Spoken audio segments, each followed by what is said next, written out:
माघ महात्म्य 7वां अध्याय। चित्रगुप्त ने उन दोनों के कर्मों की आलोचना करके दूतों से कहा कि बड़े भाई कुंडल को घोर नरक में डालो और दूसरे भाई विकुंडल को स्वर्ग में ले जाओ जहां उत्तम भोग हैं। तब एक दूत तो कुंडल को नरक में फेंकने के लिए ले गया और दूसरा दूत बड़ी नम्रता से कहने लगा कि हे विकुंडल, चलो तुम अच्छे कर्मों से स्वर्ग को प्राप्त होकर अनेक प्रकार के भोगों को भोगो। तब विकुंडल बड़े विस्मय के साथ मन में संशय धार कर दूत से कहने लगा कि हे यमदूत, मेरे मन में बड़ी भारी शंका उत्पन्न हो गई है, अतएव मैं तुमसे कुछ पूछता हूँ, कृपा करके मेरे प्रश्नों का उत्तर दो। हम दोनों भाई एक ही कुल में उत्पन्न हुए, एक जैसे ही कर्म करते रहे, दोनों भाइयों ने कभी कोई शुभ कार्य नहीं किया, फिर एक को नरक क्यों और दूसरे को स्वर्ग किस कारण प्राप्त हुआ?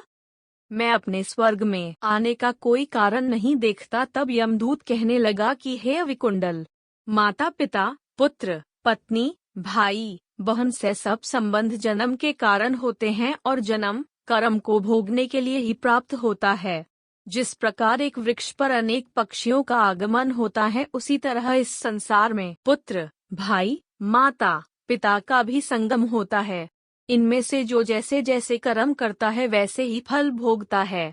तुम्हारा भाई अपने पाप कर्मों से नरक में गया, तुम अपने पुण्य कर्म के कारण स्वर्ग में जा रहे हो। तब विकुंडल ने आश्चर्य से पूछा कि मैंने तो आजन्म कोई धर्म का कार्य नहीं किया, सदैव पापों में ही लगा रहा।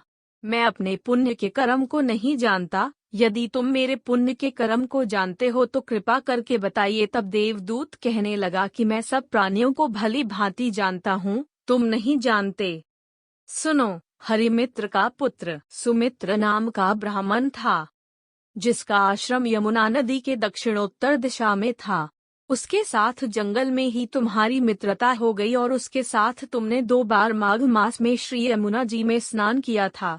पहली बार स्नान करने से तुम्हारे सब पाप नष्ट हो गए और दूसरी बार स्नान करने से तुमको स्वर्ग प्राप्त हुआ। सो हे वैश्यवर, तुमने 2 बार माघ मास में स्नान किया, इसी के पुण्य के फल से तुमको स्वर्ग प्राप्त हुआ और तुम्हारा भाई नरक को प्राप्त हुआ। दत्तात्रेय जी कहने लगे कि इस प्रकार वह भाई के दुखों से अति दुखित होकर नम्रता पूर्वक मीठे वचनों से दूतों से कहने लगा कि हे दूतों, सज्जन पुरुषों के साथ साथ पग चलने से मित्रता हो जाती है और यह कल्याणकारी होती है। मित्र प्रेम की चिंता न करते हुए तुम मुझको इतना बताने की कृपा करो कि कौन से कर्म से मनुष्य यमलोक को प्राप्त नहीं होता, क्योंकि तुम सर्वज्ञ हो।